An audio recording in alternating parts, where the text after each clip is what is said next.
Hey friends, if you wish to view all startup programs on your Windows computer, then please watch this video. I will guide you through the procedure.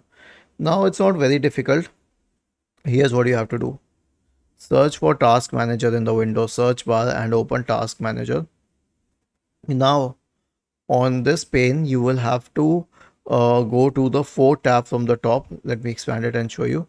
This tab, which is the Startup tab. And then you can go and check the status. Okay, the ones which are enabled are the ones which will be enabled at startup itself. These are actually all the startup applications, but all of these are not enabled by default. Okay, so if you wish to enable something specifically, then you will have to right click on it and select enable, and that then it will launch at startup. And to disable it, just right click on it and select disable.